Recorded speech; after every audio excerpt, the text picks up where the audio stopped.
Hey friends, emergency podcast here. Ash Barty has retired. I don't think you've ever heard of this news yet. If you're also looking, there's a phenomenal picture that Vansh unearthed of her when she was a kid. You should take a look at this as well. So sad to break the news for you guys, but yeah, Ashleigh Barty has retired from tennis. And on a more serious note, um, it was pretty shocking. Seriously, like she's 25 years old at the top of the world, pretty much. Like there wasn't much that we could think that should get better in her game. There wasn't many players that we could imagine that could challenge her on a regular, consistent level. So we were just in for a year of body domination, of body party, and she just decided to crash her own party and just quit. Which honestly, all good for her. But yeah, what do you guys think? I mean, also by the way, I'm here with Owen and Vansh. This is somehow a rarity at the Tennis and Bagels headquarters at this point, but we're all busy. We have lives. If you want to contribute us some financial means so that we can podcast for a living, we have this is off to a great start. Yeah, no, I'm just doing all of my plugs right now. But you can check out like the what's the name again? I don't mention this very often. I should do it more often. Buy me a coffee. It's on our link in the bio. I'm not gonna go into this much anymore. But in any case, how are you guys doing? How do you guys feel about this? Well, Ash Barty, if she's listening to this, is cringing at how we've dishonored her already. I mean, the timing of this is shocking because, like you said, she had been on top of the world, Australian Open champion without dropping a set, world number one. But I think in the grand scheme of things, as many people have said already, like she's not the personality type who is 100% dedicated to tennis, not in the way that it's not that she doesn't give 100% because she does, but it's that there are other things in her life. She's not singularly dedicated to tennis. And so I think from that standpoint, this makes sense. And like you were saying, Andre, like good for her, because I mean, if there are other things in her life that she's pursuing that are more attractive than winning like a handful more slam titles, millions of dollars in prize money, then she's got a great life ahead. So I'm happy for her. Yeah. How about you, Vansh? Yeah. Hi. Yeah. Thanks for the journalistic finding. Congratulations for me unearthing a photo that nobody's ever seen before on Twitter. But no, just talking about Ash. Like when I first heard the news, I was on a phone call and I was just like, just chatting about other things with one of my friends, and then he just casually drops the news that Ash Barty is retired from. Is this? You just said it so casually. Oh, by the way, Ash Barty retired, and I just screamed like, what? Like 8 times, and then I just hung up. And I was just like, I couldn't believe it. So like I scrolled through Twitter. I thought it was some kind of an April Fool's joke. Maybe somebody is, just created it just as a meme or something. And then I scrolled through and I actually watched her Instagram video like twice, because it still hasn't registered that she actually like left the game at 25 years of age. And I guess we could have seen some of the signs coming based on some quotes that she had given after the Australian Open final. And also just how much that just took out of her emotionally. And that was one thing that dawned on me today, is that Ash Barty knew before the Australian Open that this was the decision that she was going to make about retiring. And so that makes the Australian Open feat like doubly more impressive, because not only did she have the pressure of winning the Australian Open, which is obviously a tournament that means the most to her after her childhood dream, which was always Wimbledon. And the fact that she then like went through and beat everyone handedly in the draw and accomplished it the way that she set out to do, it just makes it way more impressive, because I can't even imagine the weight that was on her shoulders and what she was just having, that burden of just like knowing this is potentially my last chance ever at doing this. So it's just remarkable. And it's like Owen said, like good for Ash, but we're all left disappointed because we wanted so much more. And all those rivalries that we were really craving, which Swiatek obviously having achieved what she's achieved, and now at number 2. The rest of the locker room is probably just as shocked as we are. Yeah. I mean, yeah. To be fair here, like I started this podcast almost like hectically for maybe 2 reasons. One is just because obviously, like, who could have planned for something like this, right? And it's not like it's not on brand for us to plan all that much, but this one is just ridiculous. Like, we couldn't even think about anything that we could even plan for. And 2, because honestly, like, if you cried about it, I think today is like a new day, and just start with some laughs, I guess. Like it's fun to be here. Like you enjoy so much of Barty already. Like seriously, there's a lot of good content of her. So I guess we can be happy that she accomplished all that she did, and she played extremely well, and she pretty much brought the level of the game up with the game that she created and she crafted it, and she just had every shot in the game, possibly not as much of a topspin backhand, but regardless, everything else was top notch, and it was a joy to watch her. And yeah, like as Owen said, like she had different goals in her career, not her career, but in her life. And if that's what she wants to do, more power for her, I guess. Like she's already accomplished what she wanted to, and we're gonna go back to the goal settings in a bit. But yeah, what do you guys have anything else to say? Actually, let me finish on this. Like when as we were discussing with this, we kind of planned like when this is where I was and what I was doing when I learned that Ash Barty had retired. I didn't think it was a joke at first, but I was just sitting on my bed, like just checking Twitter for the last time out of a habit before going to bed, and just the notification of like top news, the breaking news just popped up in my notification, and I checked it out. It was like Ash Barty and world number one had retired from tennis, and I'm pretty sure I had the same reaction as Bunch. I was just like, I was in shock, and seriously. And when I watched her video and I did everything like that, it even made me question whether my goals in life were set in the right place and if I should move on to the next chapter, because it just felt like so cathartic, even for me. Yeah, I mean, I was watching TV and kind of like checking my phone incrementally just because I'm addicted to Twitter. But I picked it up like I think 2 minutes after it had broken, and so I opened Twitter and like all the journalists are tweeting. It's like Ash Barty retired, and so like I got that like jolt in my chest, like okay, this is the new reality that we're living in. And then I watched her video on Instagram before tweeting, because I wanted to like see and understand her reasoning. And I thought like it made sense. It kind of made me think that her style of motivation or her level of motivation is one that we kind of don't focus enough on in tennis. Like I think with four goats, being Serena Williams and the big three, all playing right now. A lot of fans, including me at times, have kind of defaulted to thinking if a player wins something, they're going to have this almost infinite drive to keep winning and winning and winning until they physically can't anymore. But in the grand scheme of things, that's really not a common motivation. And so I think like what is more common is players like Barty who have a goal for themselves when they join the tour. And then when they achieve it, like there's a natural letdown after in terms of motivation. Like we saw that with Dominic Thiem a little bit. Like when he won the US Open, that was at the end of a really, really steep arc of improvement. And he had started to mix it up with the big three. And I think after that, everyone kind of expected, okay, like he's going to keep going higher and he's going to kind of put an end to this era of legends.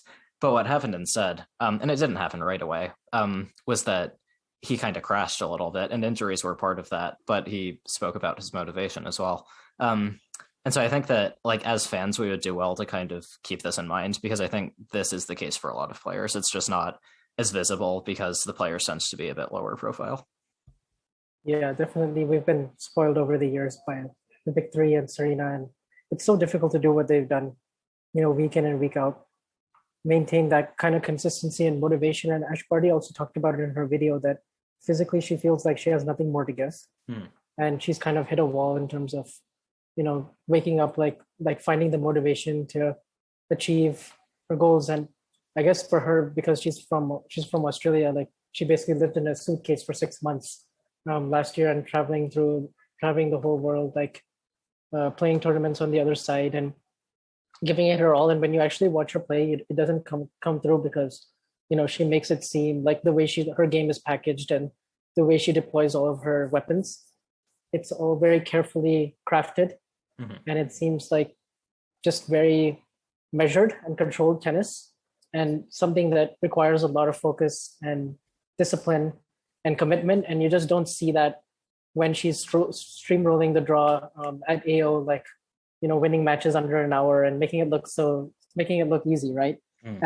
But actually there's so much more that goes beyond the scenes. And I guess for her, because she's so talented and she plays so many other sports as well, obviously with the story we've all heard a million times about her, being a really good professional cricket player, right? But she's also probably just very gifted and has the hand-eye coordination and skill to where like she's kind of the yin to the rest of the yang. That's kind of how I think about it, like with the WTA tour.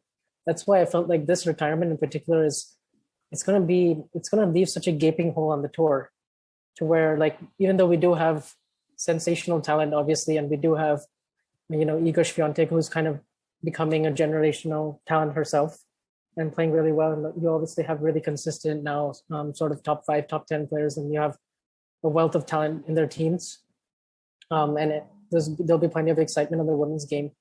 There's always that question of like, the players kind of saw Ash Barty as like the measuring stick of like, I have to get to this certain level to challenge Ash and learn from her and see what she does off the court, see how she deploys. I mean, the way she just played the game with this ruthless efficiency with her serve and her forehand and her slice backhand and everything we've talked about for so many months, because she's been such a dominant force. It just strikes me like how much we don't put stock into the fact like how much this actually takes out of players to do this on a regular basis. Like it's just not commonplace. And she's only 25, but actually she's missed like almost 3 seasons already, because like two seasons where she left the game in 2014 at the US Open, and then she didn't come back until 2016 Wimbledon. So that was the time that she missed. And obviously she's always put herself before the game and before her goals, and her like achieving the results in tennis of like, we talk so much about results, don't we? We always talk about, okay, getting to the semis, getting to the final, winning X number of titles, winning X number of majors. And for her, it never really was about that. It was always like her priorities were always just, I need to take care of myself. This is my way. She mentioned in the video, there's no right or wrong way. There's only my way. And so that really kind of stuck with me, that everybody carves their own journey. Everybody carves their own path. And in a way, it's kind of a ballsy move for her to retire on such a high like this. Like after just having achieved like the ultimate crown, like this is like the ultimate thing. I mean, the only thing she hasn't achieved, you could say, is the US Open, but right. She's won that in doubles, and that's always anyway a tournament for her that she hasn't really quite resonated. Like it hasn't quite fit in with her personality and what we know of her. So that's kind of the only thing. Like but besides from that, I think like tennis would welcome her with open arms if she decides to return. And she's still only 25, but the way she was talking in her video, it seems like she has her mind set like at this stage. Yeah. Like it seems very unlikely to think, but still a lot can happen a lot can change like when you're 25, and it's like a comeback is never out of the question, but it just seems kind of unlikely. Like, yeah. I mean, I'm not sure how much tennis she's going to watch, because I think I was reading one of Tumai Nikarayal's pieces about her, and he said that when she was talking during the Australian Open after she had won the first semifinal, she said she probably wasn't going to watch the second semifinal. Like tactically, that would be a great idea to watch it, but that's not how she operates, because she doesn't let tennis dominate her life. And Vansh, I agree with you that we really underestimate how draining a sport tennis is. And I think a good way to look at that is the fans and the writers. I think we all get burned out. Like as a fan, like Indian Wells, like great 2 weeks, really fun. But like Andre, you and I wrapped up the tournament yesterday on a podcast. And now Miami is happening now. Like it's not qualifying. It's happening. Like there's no break. And we're not playing. We are sitting on our couches and watching. And these players, like, I mean, besides the physical exertion, they're traveling, they're practicing, they're dealing with, this was another piece Tumaini wrote, about like the players have to deal with their own coaches and like fire them who are potentially older and figure out their arrangements. Like there's so much going on for them. And so I think it's really no wonder that some players just don't have it in them to do this for years on end, because who could? I mean, like at the end of a year of being a fan, I'm horribly burned out. I can't imagine what it would be like as a player. Yeah. Yeah. I mean, not to imagine during the pandemic with all the restrictions, and players not even allowed to like leave the site. and even get like some like fresher, like even if you're from Australia, all the quarantining that you have to do, that's probably so draining in and of itself. Like I'd question after 2 weeks of doing that, like whether or not how many years I actually do want to play on the tour, because it's so taxing emotionally and physically. Yeah, I mean, yeah, I guess when you talk about burnout, it's really a real thing. Like we're just talking about every time after the Australian Open, or pretty much every time after a Grand Slam, except for probably the stretch between Roland Garros and Wimbledon. It's when you finish it, you just feel like, whoa, I'm just gonna do something else. It's just like, it just don't feel like, it's not that you don't like tennis anymore. You're just like, look at it, your interest drops a bit. It's just like, I don't think I care anymore. It's just like, for now, I just want to do something else, and that's kind of what you do. And not even is that true. It's like after Wimbledon, it's probably one of the biggest burnouts. And when the US Open ends, it pretty much crashes everybody. And to the point that I don't even know if I care about like anything that happens afterwards. Like, and you get to watch good matches, and it's fun and it's everything, but it's like the anticipation is different. It's every year for the World Tour Finals, the year in championships. I don't look forward to them. I just watch them and they're good, but I don't look forward to them. And at the end of the day, it's just, for me, it was really fun to watch. I'm glad I did it. It always will exceed my expectations because I just have none. Yeah. Because in the sense that like I just don't seem to have the drive to care. And can you imagine doing this as a player, like having to manage so many things, including injury? Barty mentioned that she was struggling physically. Yeah. And I wonder if she actually had any intentions to actually come back on tour. Maybe she took the time off, and maybe the injury, the physically part of it hurt. Maybe it wasn't an injury. Maybe it was just the fact that I think Owen was saying that she mentioned that she was physically exhausted. But maybe she was actually thinking like, that's maybe a good time. Let's just assess this instead of just like saying right off Australia, be like, hey, I'm retiring now. Bye. It's just like actually taking the time with her team to actually discuss and things like, oh, what are we going to do? Like, is this the right move? How do I really feel? And talking to maybe other people. Yeah. So the fact that it took this long for her to decide, it makes me feel even more like it's a decision that will last and she will not come back. When you're watching the video and you remember the Indian Wells Miami withdrawal, the statement that she put out. Yeah. It kind of checks out because you're like, okay, that didn't sound that clear, when it first came out. And it seemed a bit fishy. Like I think mentioning, like mentioning physical exhaustion. I mean, she, like, the Australian Open is the first big event of the year, and she won it without dropping a set. Like, I think under normal circumstances, I don't think she would have been that tired from that.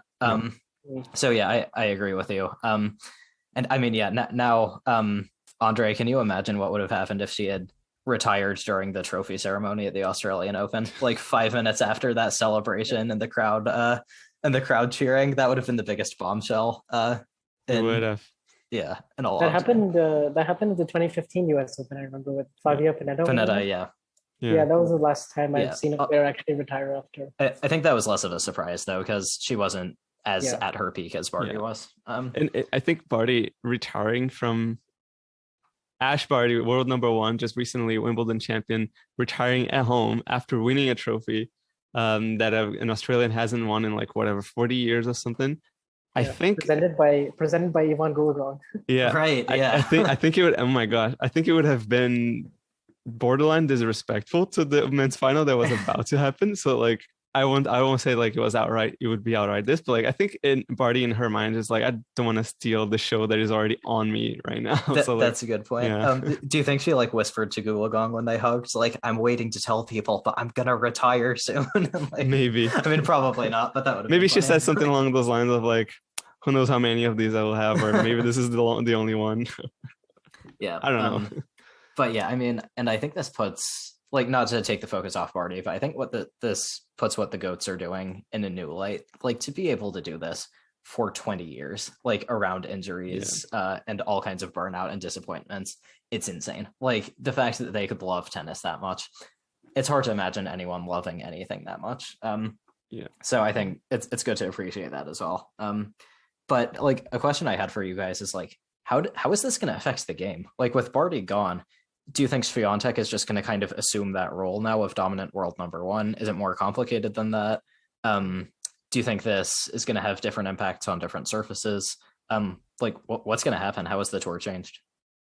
A good question. I think it won't be as simple as like Swiatek will just quickly assume the role and take over, because I think week to week, like these players are meeting a lot more often. Like you have Sakari, Kontaveit, Krejcikova, Swiatek, and then you obviously have a lot of players who are capable of producing upsets.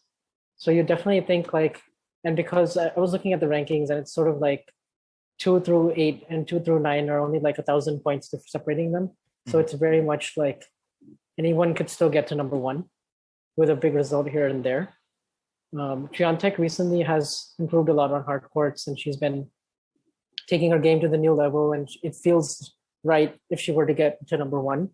But I definitely think we're going to see a few more players like maybe reach it for a week or two, and then someone else gets it. And then we might just have this passing between like 4 or 5 players. And then like we'll still get really good matches, and we'll still get intriguing, third, fourth round clashes like we've been getting.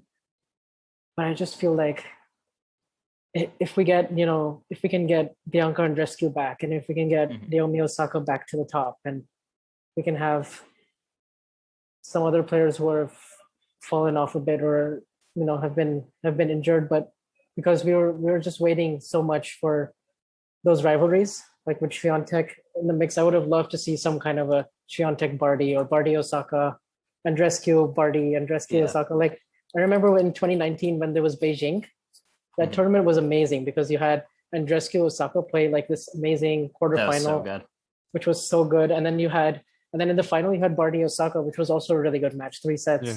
And you thought after that, we're going to see many, many of these, and we didn't see a single after that. And it's been, 2.5 years. So I think the women's game, that's all we're missing is we're missing rivalries, and we're missing like star power at the top. But besides that, like for a tennis fan like us, like we still have, like we're still in a good place. But in terms of like transcending the game, I think we might struggle for a little bit. Yeah. I agree with you. Yeah, and I think on the rivalry front, like that's where it really hurts to lose Barty, because not only was she potentially a very dominant figure, but she was going deep in every tournament she played practically at all the majors. With the rise of Swiatek, she's at number 2 right now, just won Indian Wells major champion, but it felt like Barty was like the last hurdle before she got to the top, right? Like not only in the rankings, but Barty had won all 4 sets they had played.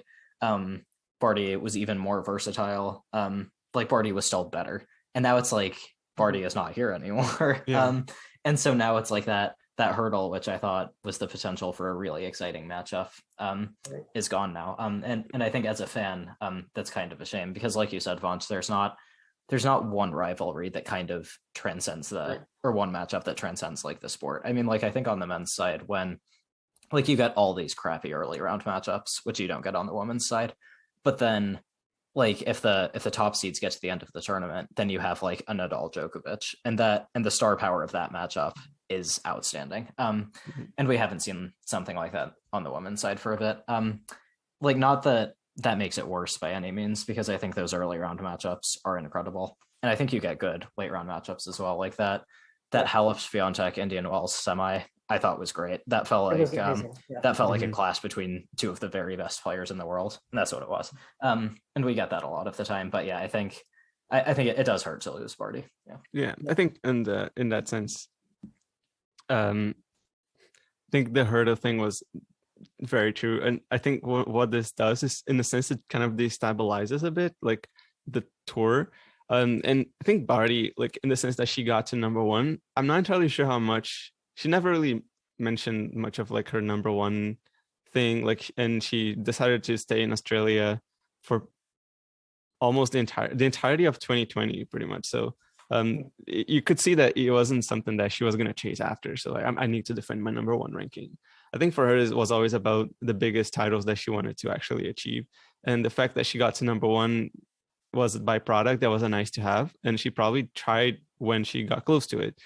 But when you get players who are actually chasing in the rankings, and then Barty retires, like your number one player retires, like you don't really leave a chance for the next number one player to get there. It might feel weird at first. It's like you don't have that chase anymore. It's like, what am I chasing after now? So they're gonna have to like maybe reconsider their goals and try to like not necessarily that they will have to reconsider their goals, but they'll have to rethink how do they get there, and what does it mean to be number one now that Barty is out. It might take a while before, I think I agree with Vansh decides, like we might see like maybe 3 or 4 new number ones, just because it might take a while before somebody say like, okay, I'm gonna become a number one, and now the Barty's out for a while now. It's definitely fair that if I get there, like I will get there because of my own merit. Not that anyone wouldn't. Like, for example, if Swiatek is the second best player in the world right now without Barty,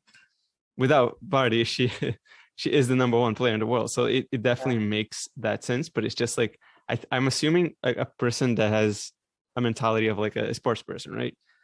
They probably have very, very clear views of what's ahead of them, because it's like it or not, tennis is pretty simple, right? Like you have to win a match and then you win a trophy. Like it's not necessarily like a rocket science. Yeah, although like I do kind of wonder, like, will she opt to stay in the rankings? I'm not sure. Yeah, it's a thing. Like I wonder, but even if she does so, like her points will drop regardless. So it's not like we're gonna keep her ranking points until somebody actually achieves this level, and then you can be number one. Like that would be awkward. Well, I remember when Andy Roddick retired, like he stayed in the same position in the rankings for like days and weeks and months. Something and like then that. eventually got taken over. But like just like I don't think Swiatek.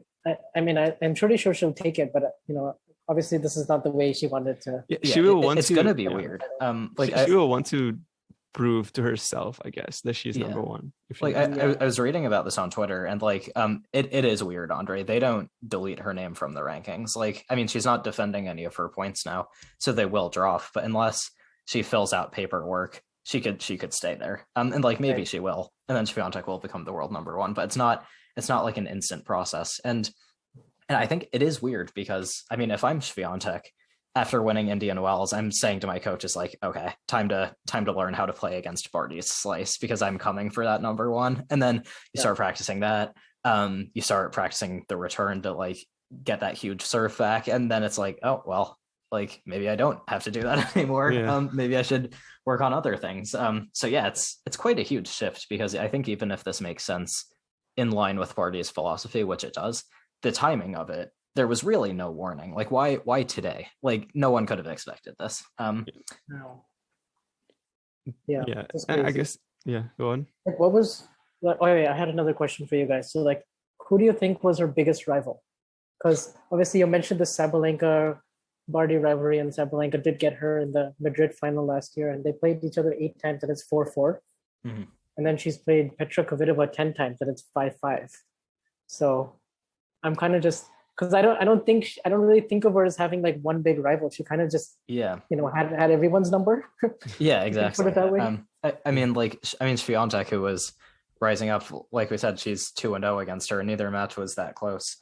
I feel like I would say Sabalenka, just because I feel like most of their matches last year were in finals or like late rounds of tournaments, and so they felt big. I know very little about her rivalry with Kvitova. So that could be the same, but I would say Sabalenka. Yeah, I think I agree, just in the sense that like Barty was pretty established at that point, and Sabalenka was up and coming, and that was a little bit before her struggles started, like to really haunt her, like especially on serve. So I think they produced some of the best matches at the highest level that they both could produce. So I think that I would say probably this is her lasting rivalry that will stick up like in our minds for the longest, I think. Yeah. What do you think? I would also say Sabalenka as well, because they played in the Stuttgart final last year. They played in Madrid. They played a good quality match in Miami, and then before that, they weren't at their pinnacle, but they'd split some matches before. And yeah, I kind of mentioned, I don't think she had one really clear Yeah. standout one. So if you had to pick, it would probably be Sabalenka. Yeah. If I mean, this is a useless thought exercise, but if we assume, say, she'd played another 5 years, who do you think she would have developed rivalries with? Like, who do you think her biggest rival would have been if in this alternate universe she plays until 30? Based on like the current players that are playing right now. Well, if Andreescu, got back to the don't give us hope, because otherwise it would be kind of more or less the same. But with Swiatek, I would have loved to see Swiatek and Barty during the clay season, because I felt like even though she got pretty handily beat when they played each other in Adelaide and when they played each other in Madrid, although that was a little closer, but still it was pretty one-sided. Yeah, I mean, clay is a better surface for Swiatek, relatively speaking. Yeah. So I would have assumed with the confidence that she has right now, and if she's playing at her very best, and if she figures out kind of the ways to combat the Barty slice, then she would have become like a really good rival, and they could have had some more competitive matches. She may not have won, but it would have been like kind of getting closer and closer every time, and then eventually getting a win. Like I could have seen that. I could, kind of like a Djokovic Federer style of Yeah, I could have seen, maybe her play Halep a few times. I think that would have been fun, because I think Halep always makes really good matches. Even though she's just coming back from injury, she's playing at a pretty high level already this year, getting to the semis and Indian Wells, and like her against Halep, or Kerber, like Sabalenka again, like kind of players like that, and then Osaka, if she's I was gonna say in the Osaka, right headspace on hard courts, especially, like that would have been really fun to see. I think we would be able to see a lot of Osaka, and because Osaka seems to be heading back in the right direction. I think she mentioned today, or in a recent interview, that she's seeing a therapist now, and she's really trying to take control of her emotions in her mind, so that she can play tennis at the level that she wants to play. Because it doesn't seem like, shifting the focus a bit to Osaka, it doesn't seem like Osaka is in the same state of mind, and she doesn't like tennis, or she feels like she needs to be ready for something. It's just like she has a massive hurdle that she needs to overcome in order to do something that she really likes to. But so I feel like Osaka would be probably my guess for what we would be seeing a lot on tour. And I guess we probably would be seeing a few Sakari matches. It's probably like maybe like a second tier rivalry between and Barty rivalry, really. So but I think Sakari has been going very deep into pretty much every tournament she plays.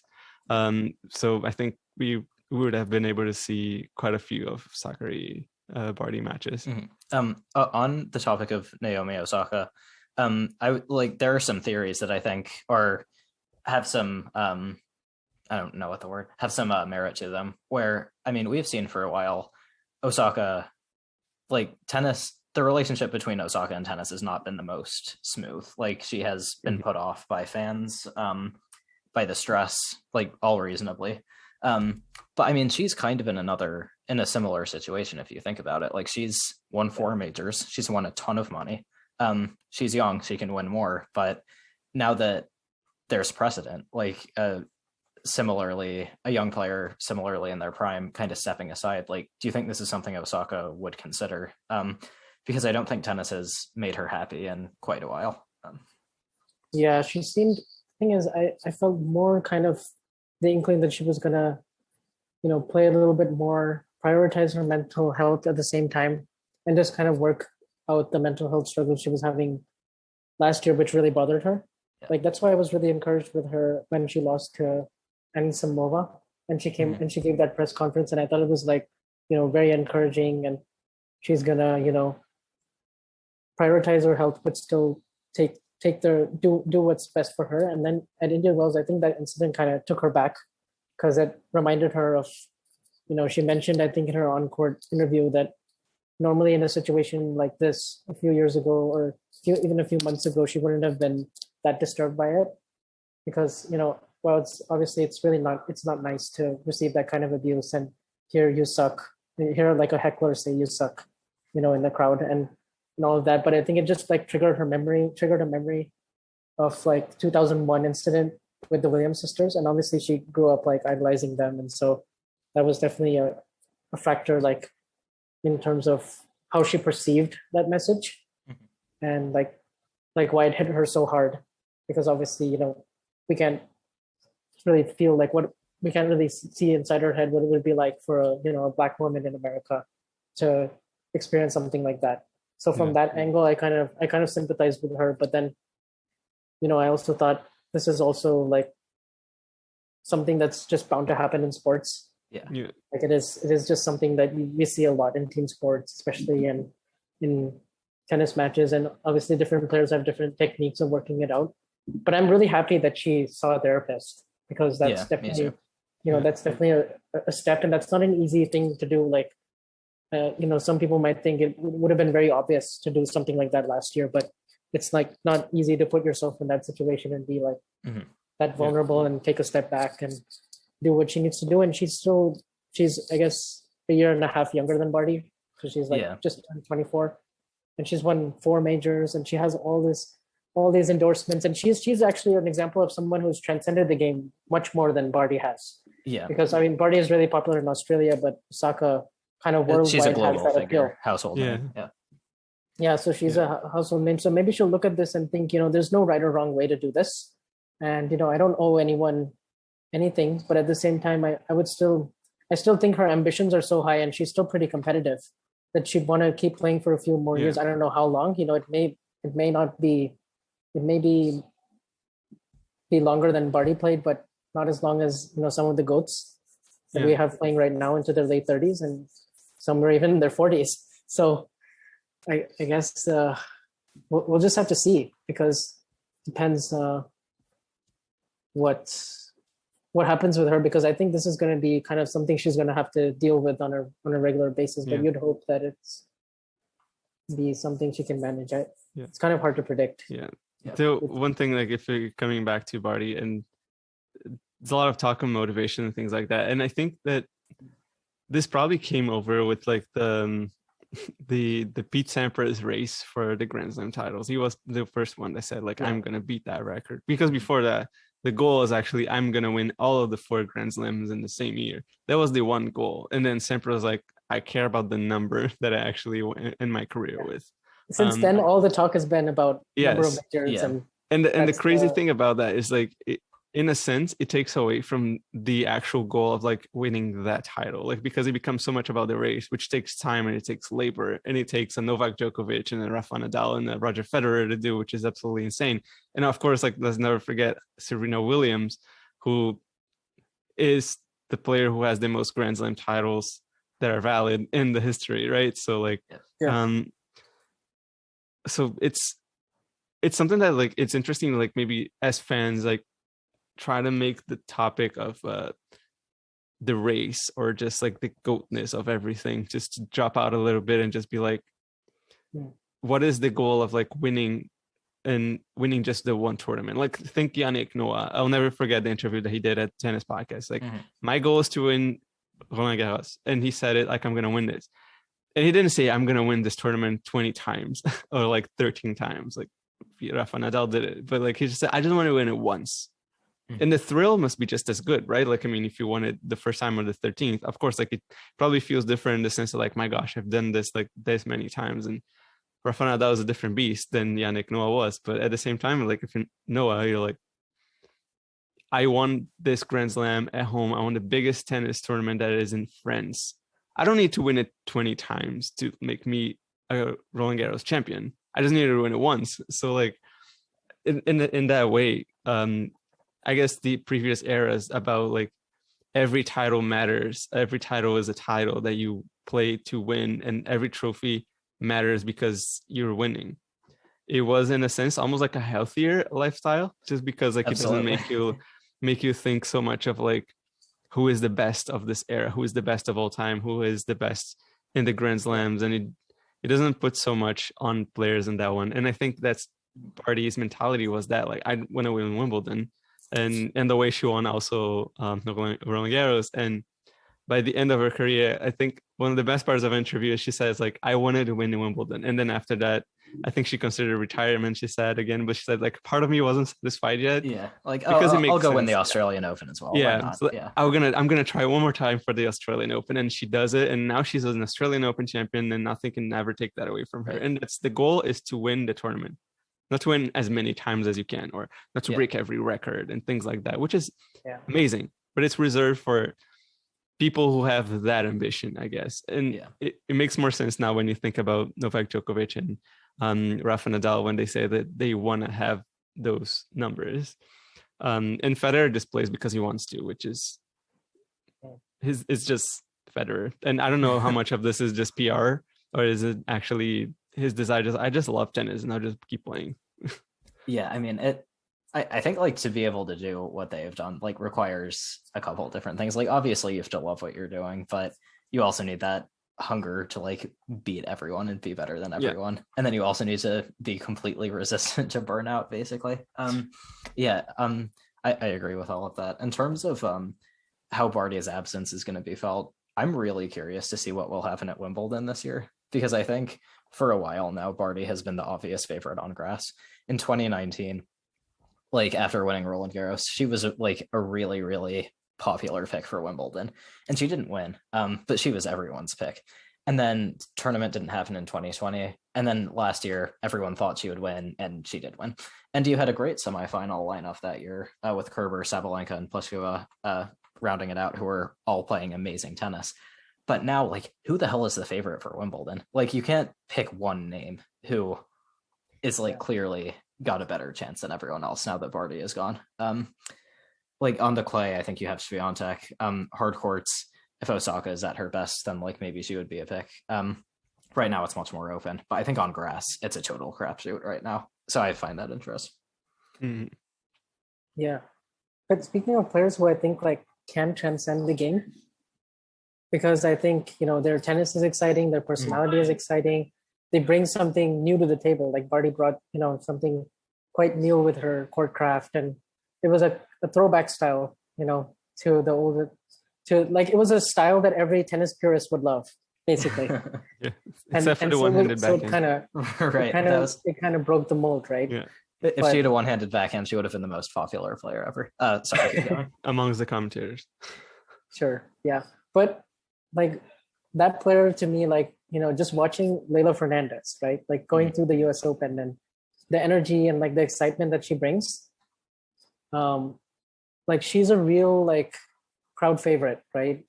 So she's someone like if she can put together a string of good results, or she can put it together a run like she did at the U.S. Open, like I could totally see her transcending the game. Yeah. In terms of just like pop culture, or like expanding beyond tennis fans. I think she has that kind of star power appeal. What do you guys think?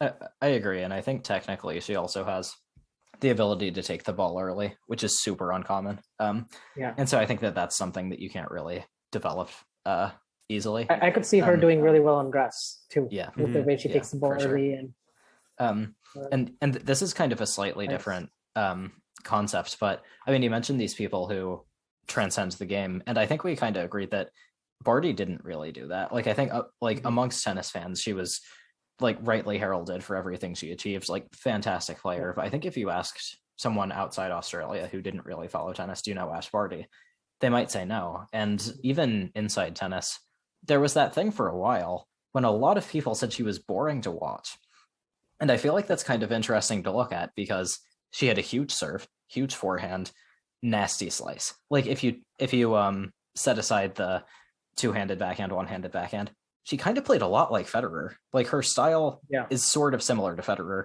who was one of the most adored players to watch. So like I'm kind of curious, like why did people say Barty was boring to watch? One of my theories is that she didn't really react a whole lot. Like I think even like it was all business with her, like not a lot of celebrations. Never got annoyed at herself. And so I think some people, when they said they thought she was boring to watch, what they really meant was when she's on court, she's boring. Her game isn't boring. But that was just one theory I had. What do you guys think? Yeah, no, I think that's a good theory. And then also she didn't really cherish the spotlight in terms of like, she didn't really want to be the center of attention in terms of. I remember when she broke through and won the French Open because of the scheduling and because of how that whole tournament played out. Didn't really get a whole lot of buzz outside of the tennis world, and she was okay with that. Like she was okay with just kind of, I'm on the court, I have my goals, and she always mentioned we like as a team, like we do this, we do that, we go about our business. And she held her cards really close to her chest every time she was answered. It was almost like she was a really good like poker player who didn't want to reveal her tactics and she kind of had previously thought of responses that were clearly like media trained, and it was like it's not that she wasn't interesting. She would always later on in her career, I think in the last couple of years, she started to give some more insightful quotes and some more information to get the fans to get to know her better. And then her game, like it was a very sort of disruptive style. It was not it was something that was meant as like a foil to the other players. So kind of the other players, like I guess but with Federer, you saw a lot of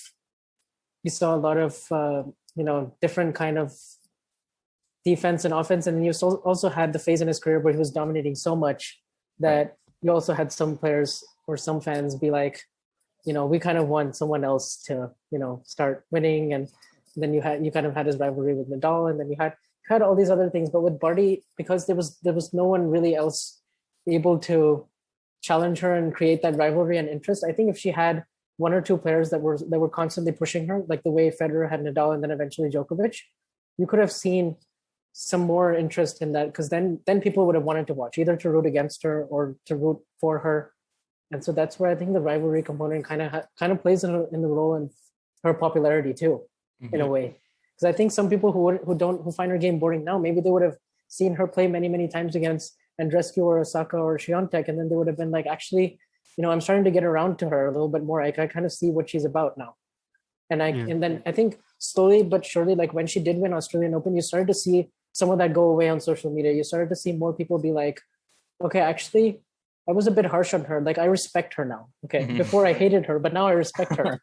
So there was some growth, but not to the point of people praising her game. Yeah. I think Barty, the player, is never really felt that marketable, just because she, as you said, like she was pretty muted. She never really felt like she was seeking the spotlight. And it's not that Federer did it either, but he just liked to be there. He just liked to be meeting fans and just going around the world and just building his own brand, while Barty was just like, I play tennis. And it's like, this is it. And now that we know that she didn't even want to do this for that long. So I don't really see her as like the global ambassador type, No, exactly. Can you imagine her in a jacket that had like the AB logo, but the B is like a 3 or something for the number of pictures? Like, no chance. Absolutely not. So like Barty is just the person that, it was a pretty muted world number one, just like, I'm the one number one, so what? It's like, what about it? It's like it instead of like for Roger Federer and Rafa Nadal, it's like, I am the world number one. I am the thing. I am the big deal in tennis right now. And it's like, they cherish that in different ways, but they did that. And so did Djokovic. Of course, Djokovic had a little bit more struggles being a global ambassador with his own personal views on different things. So that hurt his image a little bit. But at the same time, it's not like people don't know Novak Djokovic, I mean, like he transcended tennis almost in his own way, but he still did it. But Barty is just, at some point you could even like ask like some people like, who is the world number one, and they might even know like other players and be like, no, it's Ash Barty, and they'd be like, who's Ash Barty? It's like, well, that exactly. But it's just because she's a player for the tennis fans and not necessarily for everybody else. But, I mean, I like what you said about her kind of being an understated number one. Like, I think the fact that she was at number one for over 100 weeks is going to end up being one of the most underrated, like under talked about stats in tennis. Like, I think when she gets brought up 10 or 15 years from now, some people will have forgotten that. And 3 years in a row. Like, finishing the year number one. It's like closer to Federer. And like skipping tournaments as well. Like 2020 didn't play the US Open last year, didn't play the Tour Finals. This year skipped the Sunshine Double. and she was still comfortably in front of Swiatek, I think by over 1,000 points. Like that's amazing. She didn't even play the French Open. She was injured last year. Lost in the second round. I think I was saying to Andre yesterday, like how long can she hold on? And we were saying like, might get tough in the clay season, but then I saw that and I was like, she should pick up a ton of points there. Like she could win the thing. Now not the case. But yeah, I mean, everyone keeps mentioning Bjorn Borg, but I'm kind of curious because I mean, Bjorn Borg's case I think was a little different. He had already won 11 majors. He had his rivalries with McEnroe and Connors and other things, and then he loses that match to McEnroe, and then he doesn't return again. But I think that's the version that most tennis fans will tell you. But I saw this Twitter exchange between Sakib and Mert and the folks at Tennis with an Accent, and then I saw Richard Evans, who's like a historian, like British historian, and he like chimed in, and he said that Borg actually tried to come back in 1982, so the year after, and he tried really hard because he wanted to like they had some kind of a contract back then that you had to play a certain number of mandatory events, and he didn't want to play that much. He didn't want to do that, and he wanted to take a few more breaks, and especially with the style that he had, right, which was like really about breaking his opponent down more or less. So it required a lot more physical and emotional expenditure of energy, and he was like, I don't want to play a lot of these mandatory events, and the ATP didn't agree. So he kept on trying to get that push, and he trained all of 1982, and then eventually at 26 he kind of decided it's not really for me, and then he came back again in 1984. He came back again in 1992. So it was a little different. But then I remember with the closer comparison would probably be Justine Henin, because she retired in 2008, and she was actually number one then, and she was coming off an amazing year in 2007. She won 3 majors, I think, and she was 63-4. Might have been 2. But she was really dominant, and I remember she beat Serena in 3 of them, and she was like by far the best number one at the time. Like amongst the players playing at the time, she was the clear number one. And then she retired after the French Open, and she had a few not so great results by her standards before that, but she was still number one, and she left the game, and then she came back in 2010 later. And then we remember because she played Serena in the Australian Open final in 2010. That was a really good match, yeah. Yeah, and then eventually she actually hurt her elbow, and then it was done. Like in 2011, she retired after she lost to Kostetsova in the 3rd round. So maybe Barty in 2 years, like who knows? Because she was also 25. And I mean, if she wants to, she's got a lot of room to make a comeback. I mean, I think the biggest difference between her and Borg is that when Borg went out, he was not on top. He was close, but McEnroe had displaced him at number one. Like McEnroe had become the guy to beat, and Barty stopped playing when she was still the woman to beat. So yeah, I mean, selfishly, I hope she comes back in like 2 years. I mean, I don't know how she'll feel when she watches Wimbledon, and as the defending champion, she's not playing, or at the Australian Open. And I mean, I'm not convinced at all that she will come back. I don't know how much she's going to miss tennis, but I think the sport would welcome her back at any time. And if she were to come back, I do think she's one of those players because she's so gifted and talented, and she plays all these other sports, and she has this hand-eye coordination. It's like magical. I think she could actually I don't think the game will move on enough in the X number of years that she's absent to where I think she'd actually come back really quickly because she's really gifted. I hope somebody writes her biography. That would be cool. But I'd love to see that. I agree with you, Vanch. Like when Borg tried to come back, I think this might have been in 92, but one of his comebacks, he tried to use like his old racket. And in the meantime, like string technology had changed. Like that wasn't going to work anymore. And like that same thing is not going to happen in the next 5 years, I don't think, at least not to the same extent. So yeah, I think that is an option. I think for Barty, the one thing that I find is different from and everything like that, it's just like she seems so set that she achieved all she wanted to achieve. Whereas I think for Enan it was almost like a case of burnout, and it's like almost existential crisis, because she went on to like do like volunteering and things like that, just trying to actually do like philanthropy and things like that. And whereas for Barty, it just feels like she literally just achieved everything that she wanted to do, and like when she hits a wall, it's just that like I've reached the end of what I wanted to do here. So that's why it feels like for me that if she decides to come back, is that she decides that she has another goal that she wants to accomplish, that she sees in her life, that she wants to achieve something else in tennis, and that will bring her like back to it. But it will be a new chapter. It will be a new Barty. It will be the same one because she felt that she missed something. You know what I mean? It will be because she found something new instead of found something that she was missing. Yeah. Yeah. I wouldn't rule it out, like her Yeah. coming back in 2025 to win the US Open and complete the Who knows? career slam and then retire again. Like it's, yeah, I mean, I think if she plays well, like she can win at any time. She'd have to invest all of her, like she'd have to be fully committed to do something like that. That's yeah, true. it is hard to come back. Like I think physically, once you stop like training every day like that, you lose that quickly. Yeah. Like that's one of the reasons why, like when someone is taken out by an injury for a while, it takes them so long to come back. Yeah.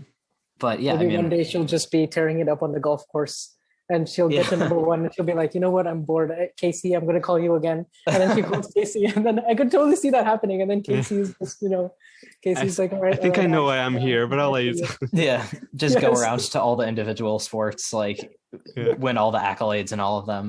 Yeah. Next thing is she's playing snooker and beating everyone. I do feel lucky that like tennis got her as long as it did. Because I think she made the game really exciting over the past few years. She was just really humble and likable as well. Like, I don't think anyone in the locker room or any of her peers, like it was great to see all the outpouring from, like, these are players who she chops up on a regular basis. Yeah. On the tour. It's like the anti-John McEnroe. Yeah. And they're all just like, oh, you changed the game, passive respect. Like so many players just, Yeah. So yeah, I guess we've covered pretty much everything that we could. No, by the way, my favorite Barty quote. Yeah, I actually found this somewhere because this was before she was playing Osaka. It might have been when they played in 2018 in the third round.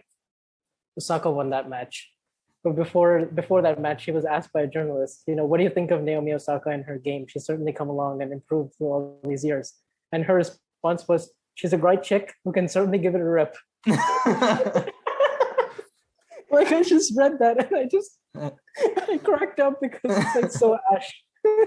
Yeah, that's amazing. The accent combined with kind of like her down-to-earth attitude kind of makes it impossible for her to say anything that's like too dramatic or intimidating almost. Yeah. It just sounds like you're talking to a bro. It's like, like I would want her as like a world leader just because listening to her would be soothing. Like I know. Like I can imagine her talking about, like the newest wave of the virus. She'd be like, all right, like it's coming again, but we're all right, we're gonna deal with it. And like like I would feel better.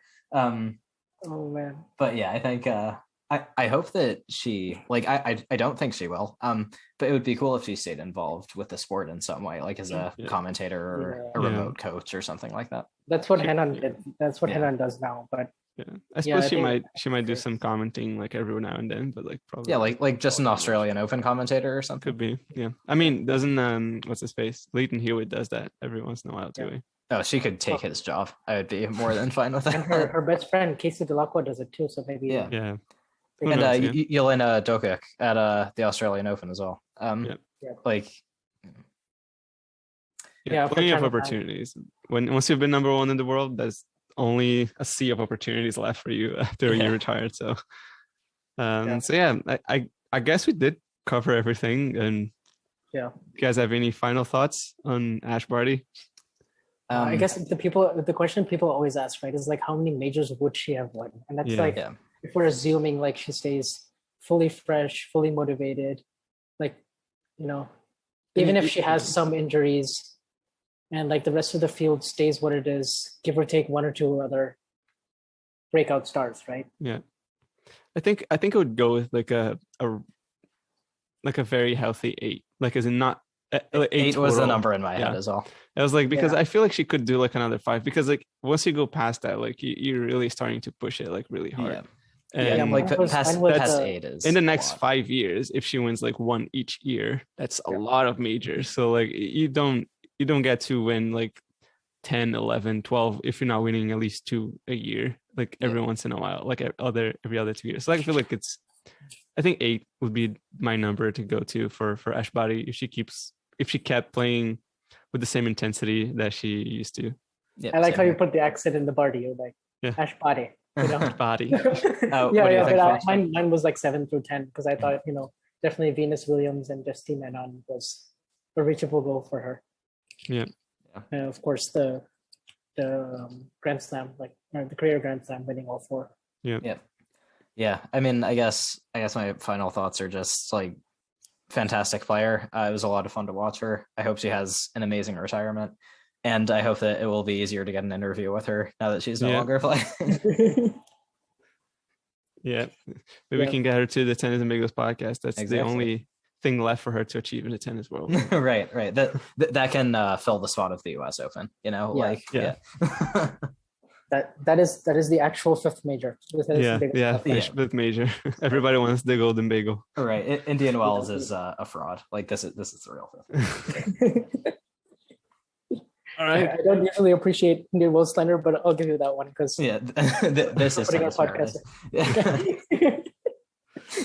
But yeah, Ash Barty was truly a legend. Like she'll be missed.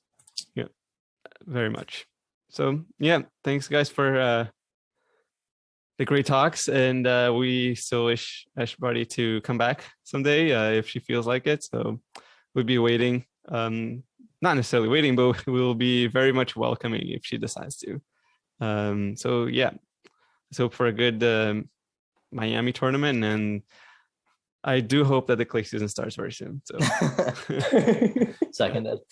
Yeah, same. It's just too soon. Yeah. But all right. Yeah, hopefully we'll have a good tournament, and it was fun doing the podcast. Finally, all 3 of us. Yeah. Cool. All right, sounds good. See you guys later. You can follow us at Tennis and Bagels and at Tennis Nation at VanishV2K, and I'm at Roland Andre. And so yeah, and Popcorn Tennis as well. Yeah, thanks. Popcorn Tennis, yes, do follow that. All right, see you guys.